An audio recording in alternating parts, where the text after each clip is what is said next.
In this chapter, we will be looking at some preliminary concepts in trigonometry.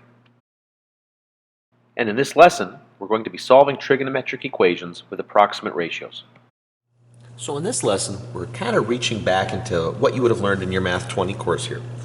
Okay, and like it says here, when solving trig equations, the solution is the angle or angles. And that is an important point to make here, because you could have multiple solutions. Okay, and actually you're going to see later on in this chapter that you can actually have an infinite number of solutions.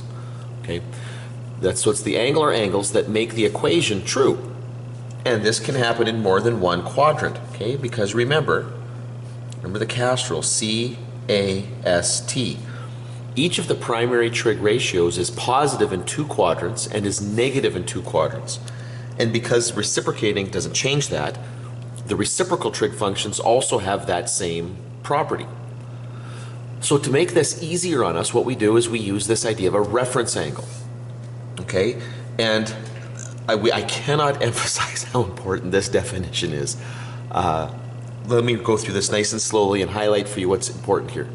A reference angle is the positive acute angle that is between the terminal arm of an angle in standard position and the x-axis. So important. It's an acute angle and it's between the terminal arm and the x-axis. So now what that means for us is angles with the same reference angles, okay, have the same values for sine, cos, and tan. You know what, I'm just going to grab a little sticky here. I'm going to show you something. Okay, so they're going to have the same values for sine, cos, and tan, although their sign can differ, right? And it's going to differ depending on the CAST rule here. Now the way that works is this. Okay, so we've got, for example, here's our coordinate plane, and we've got this angle right here, theta. And it makes, and I'm going to use just a really standard triangle here. Let's say that I come over here 3, 4, and I build my triangle here by dropping the altitude, and I know that this is 3, this is 4, and because of that I know that my hypotenuse here is going to be 5 to get out to that point right here. Now, when you let an angle go beyond 90 degrees, when you let the terminal arm go beyond 90 degrees, remember that we are still discussing this angle right here. This is our terminal arm. But let's say, for instance, that this is the point up here, -3, 4, so this is going to be -3, this will be 4. Again, the hypotenuse will be 5 here. The reference angle is the angle between the terminal arm of that rotation angle and the x-axis. It's this bit right here. Now notice that if this is the case, okay, this triangle and this triangle are basically identical. The difference, the only significant difference, is that the change in the sign on the x value here. But all that does is signify a difference, a change in position. But it's the same triangle. Now think back to Math 10. Does position change your trig values? If you take a triangle and rotate it, move it over on here, does position change the trig ratios? Well, no. So it shouldn't matter that triangle is over here, okay? The trig ratios will be the same. However, because the position is different, and now that we're on the coordinate plane, that does make a difference, the signs will differ. But what that means is all of the trig ratios for my angle theta here, the rotation angle, will be in terms of this angle right here, what we call the reference angle. Now, we can move that into the third quadrant. This time, here's my reference angle, okay? Here's my rotation angle, I should say. Here's my reference angle. That is the angle, again, between the terminal arm and the x-axis. Now, when you're in the third quadrant, you got to go up to the x-axis here. Let's say that, again, this is the point, this would have to be the point -3, -4. I completely did that backwards. -3, -4, hypotenuse would be 5. It's the same triangle, meaning that all the sine, cos, and tan for this angle right here in the third quadrant will be the same as the sine, cos, and tan for this one, will be the same as the sine, cos, and tan for this one. but the signs will be different because of the position. And I would be remiss if I didn't take you into the fourth quadrant. Well, that's a terrible, but anyway, you get the idea. So here we are, fourth quadrant. Oh, this is, I have to erase that one. That one's terrible. Okay, here's my rotation angle. That's the one that I'm studying. Drop this down. This time the point here would be 3, -4, because I'm in the fourth quadrant, so this would be 3, -4. The hypotenuse here would be 5, and again, same angle, same triangle, same angle. So for this rotation angle, okay, all of the sine, cos, and tan will be the same as this one, which is in the third quadrant, which will be the same as this one in the second quadrant, which will be the same as this one in the first quadrant. But the signs will be different. Now, I want to take a quick look at this. In the first quadrant, okay, in this one right here, notice that the reference angle, which would be the angle between the terminal arm and the x-axis, is actually identical to my theta, okay, my rotation angle. So in this case here, theta is equal to the rotation angle. In the second quadrant, okay, when I'm in quadrant 2 over here, look at the relationship between these two. And okay, this is a defining relationship. When you add those two together, you're getting 180 degrees. So theta plus alpha is equal to 180 degrees, or pi, if you will. Okay, if you want to deal with this in radians. That relationship is what is unique to that quadrant. Okay? In the third quadrant, the relationship is a little bit different. Okay, notice that the rotation angle goes beyond 180, but the reference angle is going back to 180. So basically, theta minus alpha is equal to 180. Okay, my rotation angle minus the reference angle is 180, or pi, again, if that's the mode that you're in. And in the fourth quadrant, a little different, the rotation angle comes up to here. Now, the reference angle from the terminal arm to the x-axis kind of completes that circle. So when we're in the fourth quadrant, the relationship is this, that theta plus alpha is equal to 360 degrees, or 2 pi. You need to know that. Okay, you really need to have that all basically memorized. Now, let's take a quick look at solving. So just as two really quick examples here, if the sine of theta is equal to 0.3421, okay, and we're dealing with a domain between 0 and 360 degrees, first of all, what we do is we do the inverse sine. Okay, to get our alpha here, we do the inverse sine, or second sine. Okay, for some of you that makes more sense. Second sine of 0.3421, which gets us 20 degrees. Now, in the first quadrant, okay, sorry, sine is positive in 2 quadrants, okay? It's positive in quadrant 1, it's positive in quadrant 2. So in the first quadrant, that reference angle that I got, that 20 degrees, is the angle. So 20 degrees. In the second quadrant, what I got to do with that 20 degrees is I have to subtract it from 180. Okay, remember, you got to remember how that works there. If you don't, these questions become really hard here. But I got to remember the relationship here when I'm in the second quadrant. Okay, that the sum of those things should be 180. So if I subtract my reference angle from 180, that's the rotation angle, and that's where I get that 160 from. How does that change if it was negative? Okay, well, if the ratio was negative here, if it was negative 0.321, okay, then what I would have done is I would have ignored the negative, because the negative simply tells me what quadrants I'm in. The negative there would tell me that I'm in quadrants 3 and 4, okay, and I would ignore the negative when I was trying to find the reference angle, because when I look for the reference angle, I'm just looking for the size of the angle. I'm not interested in position. I've already figured out position, I just want the size. Okay, and that would put me in quadrants 3 and 4, and then I would add. Okay, so for example, in this particular case here, if this had been the sine of theta is equal to negative 3421, I would still have gotten that the reference angle is 20. The difference being the negative would tell me what quadrants to go in. I'd be in quadrant 3. So quadrant 3 would be 180 plus 20, or 200, and that's what they're stating here.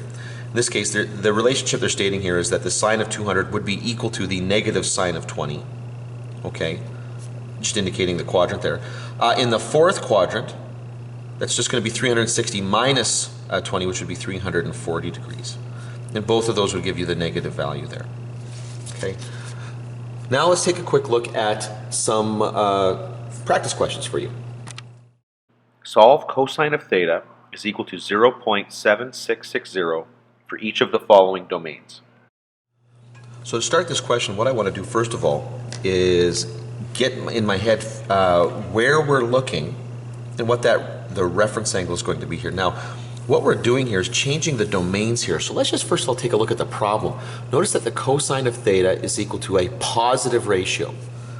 Okay, well, cosine is positive in what two quadrants? Well, it's positive down here in quadrant 4 and here in quadrant 1. So I know where my answer should be located. Now, additionally, what I want to do is figure out my reference angle. So my reference angle, alpha, is going to be the inverse cosine of, and I will always take the positive. Okay? I'm always going to take the positive ratio here. Now, in this case, it already is positive, so I don't need to really worry about that. But that's what I would do here. So this is going to become the second cosine of 0.7660. Now, I got to make sure I'm in the right mode. I'm in degree mode. And I am. Press enter, and I get 40 degrees. Okay, that looks pretty decisive. Okay, I wouldn't worry about all that back there. So this is the inverse cosine of 0.7660, and 40 degrees is what they're looking for. So now I know what quadrants I'm looking in. I know what my reference angle is. Now I'm going to start to put these things in the different domains. Now, we do it like this. I love to draw this out here because it should be seen. You're not going to get an instinct for how the math works without being able to visualize it. So what this tells me here is 0 to 360 is a complete positive rotation. I have got an angle here and an angle here because cosine is positive in the first quadrant and the fourth quadrant. Now, in my first quadrant and in my fourth quadrant, it's going to look like this. First of all, in the first quadrant, going positive here, I know that my reference angle is my rotation angle. So I know that this is going to be 40 degrees. So that's easy. As I come around here, okay, what I do is I follow this positive rotation all the way to 360, and then I come backwards my reference angle. So it's like 360, and then when I rotate this way, this is negative, so it's 360 minus 40, which is going to be a rotation angle of 320 degrees. Okay, good. Now let's move on to this guy right here. What is this domain here? Well, 0 to 180 looks like this. It's a positive half rotation. Now remember that my answers here are going to be in the first and the fourth quadrants. Now, the only point of intersection I get between my domain and the terminal arm is right here in quadrant 1, so I'm only going to get one answer. Okay, and so my answer here in the first quadrant, just like we did in the previous questionnaire, is just going to be 40 degrees. Essentially what this is doing is eliminating one of those options. This domain right here is 180 degrees. It's a minimum of 180 degrees to 360. So what this is doing is it's starting out here and rotating out to here. Just kind of an odd thing to do, but that's okay. They're totally free to do that. And we're looking at this angle right here. Now, bear in mind, this is simply the domain that we're working in. I'm still measuring this angle from here around, okay? So I'm still going to kind of overstep to 360 and come back that 40 degrees here. So I'm still looking at a fourth quadrant angle, and we've already established that that's going to be 320 degrees if the reference angle here is 40. So this distance here is right 40. I'm looking around the full circle to get to this terminal arm. However, I'm only accepting angles that exist in those two quadrants. And now let's take a quick look at this one. Here we go. I was waiting for this one to come up. Negative 360 to 0. Okay, so what's going on here is essentially we're always kind of going towards the 0 or the smaller number here and working our way up here. This is going to be this way. And a negative full rotation. Again, I'm looking in quadrant 1 and quadrant 4, but I'm going to measure the angles a little different now, okay? Because think of it this way. This is 0 degrees, this is negative 90 degrees, negative 180 degrees, negative 270 degrees, and then negative 360 degrees. I'm measuring these things. I'm doing the same thing as I did when I measure the angles out positively. Just here I'm doing it in the opposite direction. So first of all, I have a quadrant 1 angle and a quadrant 4 angle, but when you're going in the negative direction, quadrant 4 kind of acts like quadrant 1. So this angle right here is actually going to be the same as my reference angle, and we're going in a negative direction, so this is going to be simply negative 40 degrees. Now, I do a full rotation, that's negative 360, and I go backwards my rotation angle. Now notice, this is negative 360 degrees. To go this way is positive. So this is negative 360 plus 40 is negative 320. Puts us in the first quadrant. So now with this domain here, we're going from negative 360 to positive 360. Okay, there's a lot more going on here, okay? Now we've already seen these two, but we're putting them together here. So right here, this line represents that negative rotation out to 360. And this line here represents the positive rotation to positive 360. Now, here are my terminal arms in quadrants 4 and 1. And look at the way the terminal arms intersect with these arcs that I'm using as my domain. I'm expecting 4 different answers here. 2 to come from quadrant 1 and 2 to come from quadrant 4. Now, I've already answered these questions in questions previous to this one. I know from part A that this should be 40 degrees and this would be 320 degrees. Okay, that's my positive rotation. And then in the one that we just did previous to this, I know that this would be negative 320 degrees and this will be negative 40 degrees. And so those are the 4 angles that we are looking for here. In our last question, we're opening these up as element of the reals. So what we're trying to do here is we need to write out all the coterminal angles. Okay, maybe I'll just say it as coterminals. So now my theta here is going to start with, now remember how this worked in a previous lesson here. It's the principal angle plus n times 360, where n is an element of the integers. Well, I've got 2 different terminal arms here. So what I really need here are 2 different angles to represent those 2 terminal arms. So, and I'm going to use the principal angles, 40 and 320, okay? Because I look back to my original one here, the smallest angles to get me to this one right here is positive 40.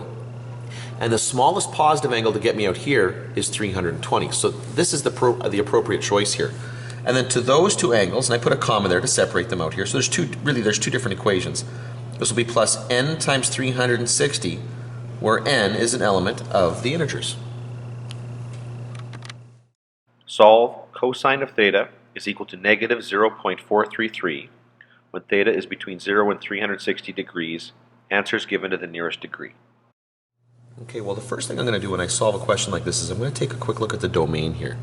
And I notice, and I'm looking for angles between 0 and 360, and that is a full forward complete rotation here.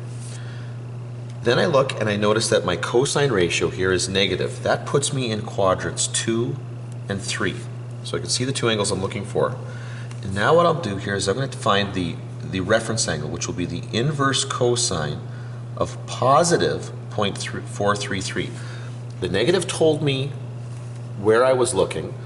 Okay, I don't need that anymore. What I need is the size of the angle. Now I'm in degrees here.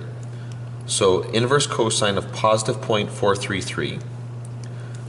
And my answer is roughly 64 degrees. I'm just going to round that to the nearest degree here. So 64 degrees. Now, I know that I need a second quadrant angle and I need a third quadrant angle.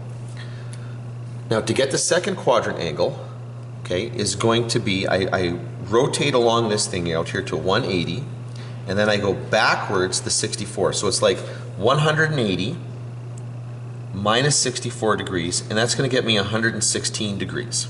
So that's my second quadrant angle. To get into the third quadrant, what I do is I rotate around to 180, but this time I'm going to add the 64. So this will be 180 degrees, because I have to compare this to the x-axis, plus 64 degrees gets me 244 degrees. And so those are the 2 angles that I'm looking for, 116 and 244. Solve sine of theta is equal to negative 0.7660 between negative 360 degrees and 360 degrees. Answers to the nearest degree. Now, just like we did with the previous one, first thing I'm going to do here is take a good look at this domain that they're giving me here, from negative 360, which is a negative rotation, full rotation this way, to positive 360, which is a positive rotation, full rotation this way. Those two lines there represent the entire domain that I'm working on. Then I look back at my ratio here. Sine is equal to a negative. Well, I know that sine is negative in quadrants 3 and 4. Okay, so down here, and I can see the 4 answers that I'm going to get. Now, I do the inverse sine of positive 7660. Okay, the positive one. And I go to my calculator, and I will do the inverse sine, second sine of 0.7660, and I get 50 degrees. Okay, I can round that nicely to 50 degrees here. So my reference angle is 50 degrees. Now what I got to do is I got to put these in the proper quadrants. So I've got quadrant 3 angles and quadrant 4 angles. I tell you what, let's follow along the negative rotation first. Now remember how the negative rotation works here. This is 0, then this is negative 90. So I'm coming out to here, directly to my terminal arm here. So this is going to be negative 50 degrees in the 4th quadrant. Then I keep rotating along here. Now what I would normally do, I'm trying to compare this to the x-axis, so I would come along here to negative 180, but then I'd have to come backwards this way, which is a positive rotation. So this is like negative 180 plus the reference angle, 50 degrees. So negative 180 plus 50 is going to be negative 130.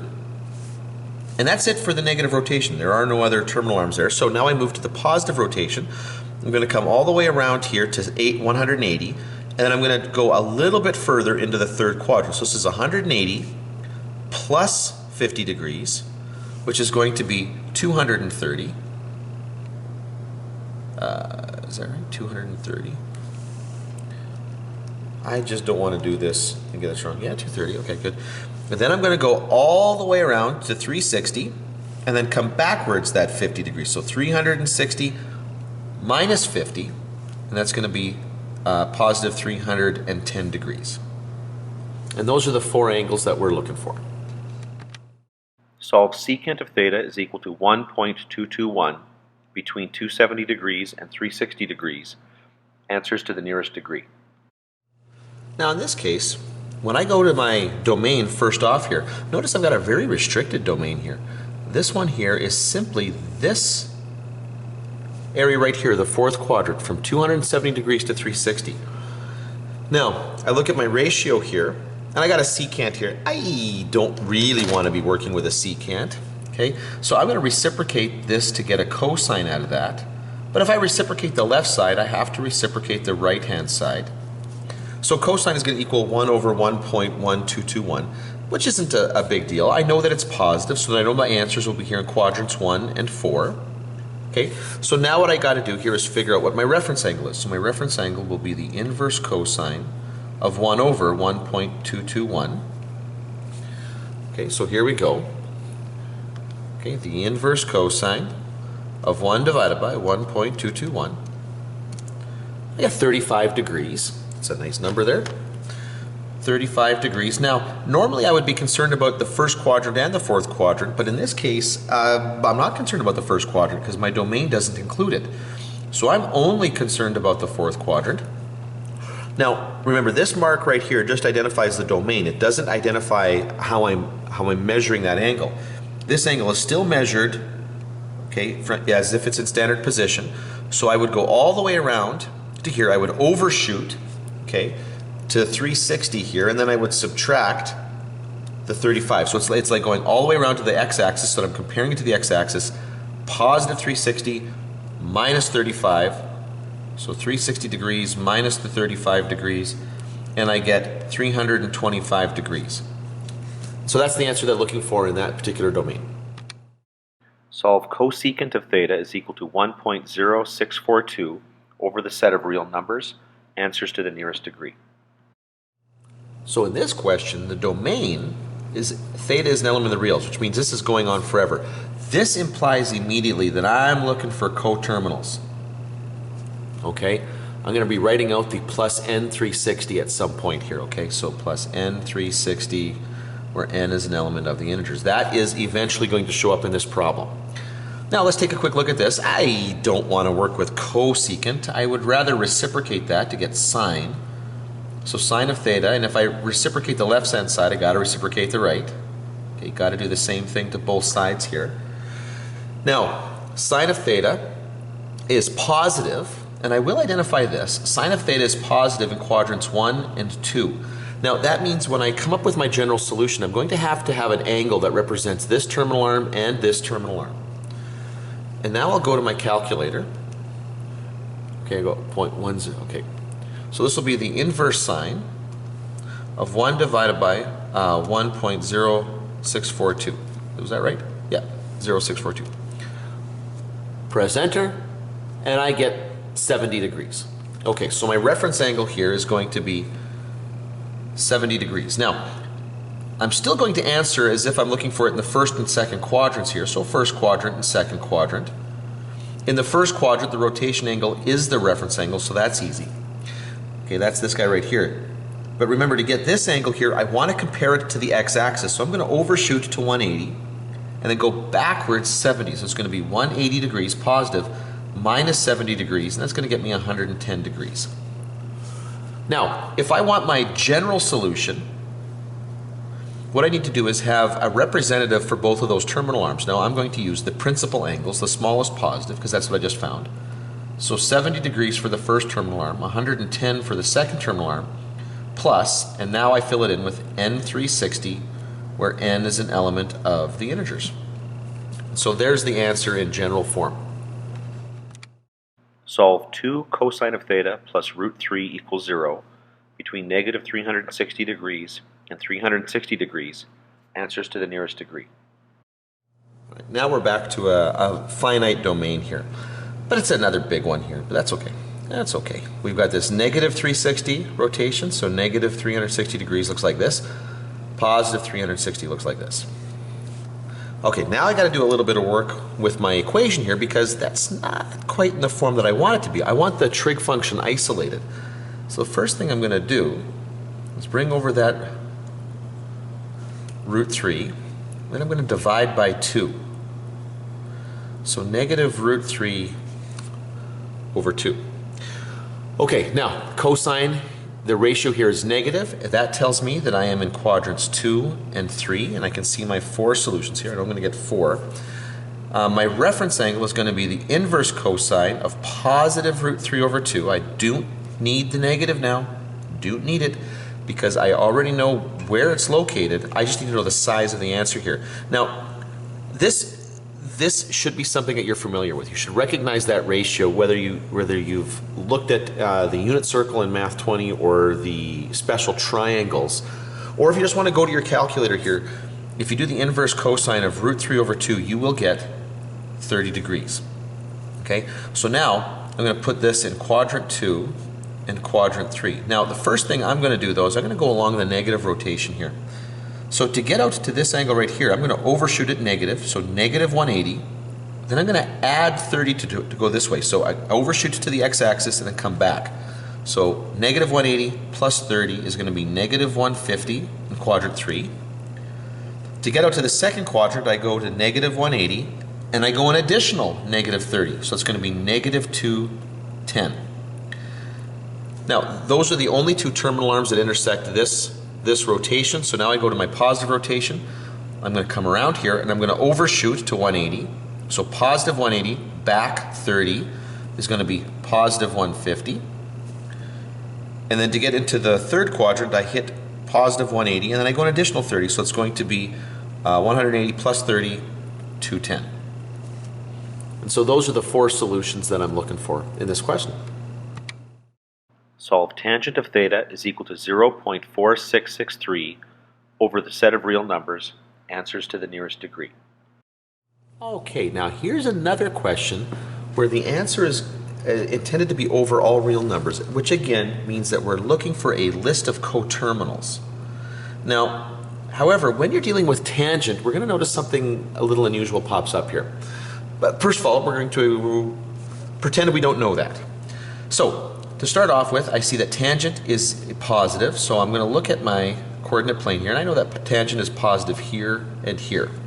So I'm going to need a representative, okay, for the coterminals. I'm going to need a representative for each of these terminal arms here. I will do the inverse tangent of 0.4663. I will go to my calculator and do the inverse tangent of 0.4663 and get, looks like it's pretty clear they're trying to push us towards 25 degrees here. So our reference angle is going to be 25 degrees. In the first quadrant, because I still have to identify these quadrants here, so first and third quadrant. In the first quadrant, the reference angle is the rotation angle, so that's easy. To get into the third quadrant, I go down to 180, and then again, I'm comparing it to 180, then I overshoot a little bit, so I overshoot to by 25 degrees, so 180 plus the 25 is going to be 205 degrees. Okay, now, my general solution is therefore going to look like this. Theta is going to equal 25 degrees, comma 205 degrees plus n times 360, where n is an element of the integers. And that is correct. But it's a little redundant. And I'll show you what I mean here. In most of the questions that we've done thus far, when we've done looked at coterminal angles and extended this over the real numbers, the two terminal arms were in different quadrants, and as they are here. But they weren't in quadrants that were directly opposite each other. Now, look what happens here. This angle here is the same as this angle. Now, when that happens, that tells us, and there's a rule for this from geometry that you would have learned in junior high, we know that this must be a straight line. If this is a straight line, then the angle difference between this terminal arm and this terminal arm is 180 degrees. So actually, I can do this a little bit better. I can simply write down 25 degrees, okay, to represent this terminal arm, and I will add to it n times 180, where n is an element of the integers. And what that's going to do here is it's going to start me here, and if I add 180, that's just a half circle, I will come down to here. If I add another 180, I'll come up to here. So it's going to repeat basically, well, twice as often as sine and cosine, because I only need to add 180 to get back to an angle that satisfies this equation here. So there's nothing wrong with writing it the first way, but it is redundant. This is more closely akin to what you're going to see on an exam. Solve cotangent of theta is equal to negative 0.3249 between 0 and 2 pi radians. Round your answers to the nearest hundredth of a radian. Okay, now in this case, we're in radians. But our approach is identical, absolutely identical, with just that little twist here that I'm doing this in radians here. So first of all, I'm going to look at my domain going from 0 to 2 pi. Okay, so I'm doing a full positive rotation. And then I look over at my ratio here. It's cotangent. I don't want to work with cotangent, so I'm going to reciprocate this to get tangent of theta. That's going to equal negative 1 over 0.3249. Okay, so reciprocate both sides here. I see that tangent is negative, and I know that that's going to occur in quadrants 2 and 4. So now I can see my two answers there. What I need is my reference angle. And this will be the inverse tangent of positive 1 over 0.3249. Okay. So now here we go. So the inverse tangent of 1 divided by what was it again? 3249. 3249. Okay. So now my reference angle to the nearest hundredth is 1.26. Now I'm going to leave that number in here though. Okay. This is 1.26. I actually don't want to use 1.26 when I find the actual rotation angles. But I know that I'm going to be looking in the second quadrant and I'm going to be looking in the fourth quadrant.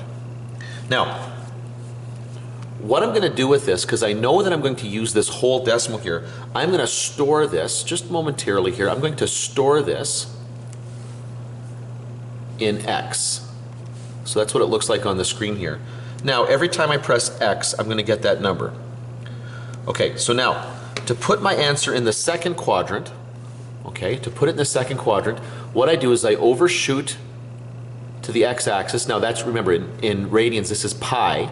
So positive pi, and I'm going to go backwards my reference angle. So that's going to look like this. Pi minus, now in this case, I put that reference angle into x. Now when I press x, that'll work for me. Now my answer is 1.88.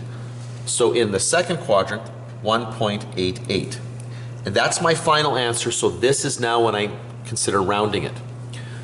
To get into the fourth quadrant, I go around the full circle, I overshoot to 360, or to 2 pi in this case, and then I come back the reference angle. Now that, remember, when I go this way, that's negative. So this is going to be 2 pi minus the reference angle. So 2 pi minus the reference angle. Sorry, I don't know why I did that. 2 pi minus x. And now this is my final answer, so I now around this 5.03. 5.03. And so those are the two answers that I'm looking for in those quadrants there. That's all I need. Solve sine of theta is equal to root 3 divided by 2 between negative 2 pi and 0 radians. Round your answers to the nearest hundredth of a radian. Okay, so in this case here, our domain, again, is one of those little weird ones. We're going from negative 2 pi out to 0. So that's a negative full rotation. Okay, so that's going to look like. Then I look over here, and I notice that I'm dealing with sine. It's already been isolated. Sine is positive in quadrants 1 and 2. And now I'm going to find the reference angle. Now I know that the question specifies to the nearest hundredth, but there are a couple of questions in this section here that actually can be done exactly. And you should know these, okay? Not that I'm suggesting that you absolutely remember all of this stuff from earlier courses, but you have been taught this. Sine of theta becomes root 3 over 2 at what angle? Now, you would have seen that before. That's going to be 60 degrees. Okay? Now think about what 60 does. 60 degrees divides the top half of the circle into thirds. Now, that's like dividing pi into thirds. Pi over 3. Okay? Now, I'm going to put that pi over 3 in one of those quadrants here. Now, there is another way of doing that. I want to make sure that you are aware of this as well here. So if I go to my calculator, I'm in radian mode, and I do the inverse sine of root 3, divide that by 2, and I get that crazy decimal here. Remember what I can do with this. The reason why there's a weird decimal there is because there's a pi in it. So let's divide out the pi and convert that answer to a fraction, and now put the pi back in, and there's a pi over 3. Okay, now there are lots of different ways you can come around to getting to this conclusion here, but if you have those special triangles memorized or the unit circle memorized, this is a nice quick way of getting to there. And again, some of you, all of you should have looked at that sort of thing in Math 20. Now what we got to do is put these in the proper quadrants. So we got to look at quadrant 1 and quadrant 2. Now this is a negative rotation, so what I'm going to do here is first of all I'm going to rotate to the x-axis. Now remember, if I'm chopping up pi into thirds, I'm chopping up the bottom half and the top half into thirds. Now, to start from here and go negatively, that's 1, 2, 3, and then to get into the second quadrant is 4. So 1, 2, 3, 4. Okay, this is negative 4 pi over 3s. To get into the first quadrant, I got to go one more in that negative direction. So 1, 2, 3, 4, 5. So negative 5 pi over 3s. Okay? And again, I could evaluate that in a not exact form, in decimal form if I needed to, but I can get this in exact form fairly easily. Not all of these things will work like that. Okay? And so we're only going to do that for a couple of them. Most of these questions here, the way the question's asked, it won't lead to these nice perfect solutions. Solve secant of theta is equal to negative 1.035 between pi over 2 and pi radians. Round the answers to the nearest hundredth of a radian. Okay, in this question, look at the domain that I've got here. That's from pi over 2 to pi. Okay, we know pi over 2, remember, pi is the full top half of the circle here, so pi over 2 puts us here at 90 to pi, really is just putting us in second quadrant. So this question is restricted to just the second quadrant. Okay, so let's take a look at the ratio here. It's secant. I don't want to work with secant, so I'm going to reciprocate to get cosine, but I got to reciprocate this other side as well, so it's going to be negative 1 over 1.035. Cosine is negative, so I know that'll occur in quadrant 2 and quadrant 3. Now, I don't really care about quadrant 3 because the question was only asking me about quadrant 2. Still got to get my reference angle, and I will put 1 over positive 1.035. I don't want to put the negative in there because I'm only interested at this point in the size of the reference angle. So, second cosine, 1 divided by 1.035. And I'm going to get to the nearest hundredth, 0.26. Now I'm still going to leave this number in here. I will write 0.26, okay, but I'm going to use that full decimal here. Now I only need to find one angle, so I'm not going to store this in x like I did in a previous question. I'm just going to leave it like this because I can refer to it immediately right now. I need to find that angle in the second quadrant. So what I do first of all is I overshoot to pi, positive pi, go backwards this 0.26. So my answer here will be pi minus the answer that I just found. When I press enter, I get 2.88. So in that second quadrant there, the answer that I'm going to get is 2.88. And that's the only answer that I'm looking for in this question. Solve tangent of theta is equal to 0.2126 over the set of real numbers, answers to rounded to the nearest hundredth of a radian. Okay, so here's another question, and we've done a couple of these already, where the domain is over all real numbers. Now again, this is suggesting that I'm going to be looking for coterminals, okay? But in this case, I'm going to be adding n times 2 pi, where n is an element of the integers. Actually, I'm going to talk about this in a little bit too here. So this is going to be over the whole set of real numbers. But I'm still going to look at my quadrants. Now, tangent is a positive ratio in quadrants 1 and 3. Okay, so I know where my angles are coming from. Now I got to find specifically what that reference angle is. So that'll be the inverse tangent of 0.2126. Okay, so here we go. That's calculator work. So I certainly don't know what that is. So second tangent, 0.2126. Okay, now to the nearest hundredth, I'm getting 0.21. Now I'm going to leave that number in there, 0.21. Because I need to find this in two different quadrants here, I am going to store that in x. Now I don't really need to, but it's not a bad tool to use here. I'm going to store that in x, so now my screen looks like this. And whenever I press x, I'm going to get that reference angle. Now, I didn't really need to do that because in the first quadrant, I already know that that angle is going to be 0.21. Now, to get to the third quadrant, I'm going to go out to 180, but I need to keep rotating that reference angle. So that is going to be pi plus x. And I get 3.35. So that's my answer in the third quadrant, 3.35.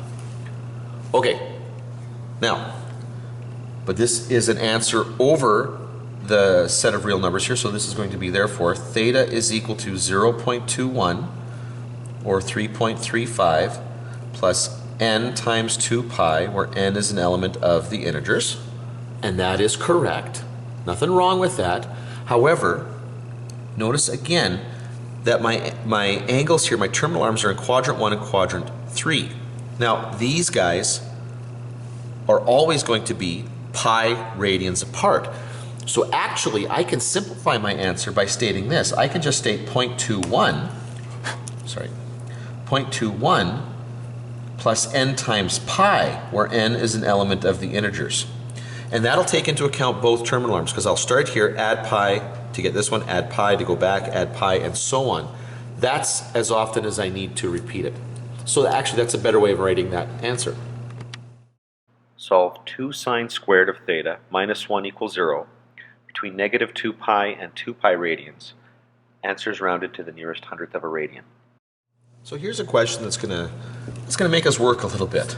Okay, negative 2 pi to 2 pi. When we take a look at what that domain looks like here, negative 2 pi is a negative full rotation. Positive 2 pi is a positive full rotation. So we've done this sort of thing before. Okay, we're doing it again. But in this case now as well, one of the things I got to do is I got to isolate that sine function here. And there's a little bit going on. So the first thing I'm going to do is bring that 1 over, and then I'll divide by 2. Now, but I got to get rid of that half there. Now, something interesting happens when you do this, because when I take the square root of both sides here, I'm going to get plus or minus the square root of 1/2. Okay? Now, the square root of 1 is 1, and then I get root 2 in the denominator, and so you might be required to rationalize that to get plus or minus root 2 over 2. You might even want to do that anyway, because you might recognize that relationship or that ratio immediately, because this is one of those few that you should have seen before. Now, you may still have to use your calculator here, but we can get this answer in exact form because I recognize that. However, that plus or minus implies, in this particular case here, all 4 quadrants. So take a quick look at that. That means we're looking at 8 different angles here. But on the plus side, okay, I'm doing this on a full positive rotation and a full negative rotation. They're going to be the exact same angles, just with the group of them are going to be positive and the other group are going to be negative here. And so now I have to figure out, okay, what the reference angle is, and I'm hoping that you would recognize this. This is pi over 4, okay, 45 degrees, okay, pi over 4. We're taking top half of the circle, dividing it up into quarters. So what that looks like for me is this, which is honestly exactly what I've got drawn up here. So I've got quadrant 1, quadrant 2, quadrant 3, quadrant 4. Whoops. So, whoops, sorry, you can't see that. So on my first positive rotation, I'm going to rotate up to quadrant, the first terminal arm, and that'll be pi over 4. To get into the second quadrant, I've got to cross over 3 of these, so 3/4, so that's going to be 3 pi over 4. To get into the third quadrant, I've got to cover 1, 2, 3, 4, 5 of them, so that's going to be 5 pi over 4. And to get into the fourth quadrant, I've got to cross over 1, 2, 3, 4, 5, 6, 7. 7 pi over 4. Now, when I go on the negative rotation, it's going to be the exact same thing, just negatively, and they're going to start over here in quadrant 4. So this will be negative pi over 4. Okay, this will be negative 3 pi over 4. This will be negative 5 pi over 4. And this will be negative 7 pi over 4. And so those are the 8 angles that this particular question is referring to. Solve negative 4 cosine of theta plus 3 equals 0 from negative pi to pi radians. Round answers to the nearest hundredth of a radian. Okay. And the last one we're going to look at here is a question actually I kind of like. I like the fact that they're dealing with this domain here, which is negative pi to positive pi. For those of you that go on and continue to study math here, you're going to see this particular domain used a fair bit, okay? As opposed to the 0 to 2 pi, because actually, although this introduces negative values, it actually minimizes the size of the numbers you're working at. And if that's not clear to you, don't worry about that right now, but that's a nice domain to work with. First thing I want to do here is isolate the cosine. So I'm going to bring the 3 over, so this will be negative 4 cosine theta is equal to negative 3. So the cosine of theta will equal positive 3/4. It's positive, so I know this is going to refer to an angle in the fourth quadrant and the first quadrant. And what's nice about this particular domain is I know that this is going to be equal to my reference angle, and so will this. This will just be positive, this will be negative. Okay? Now I got to get that reference angle, so that'll be the inverse cosine of 3/4.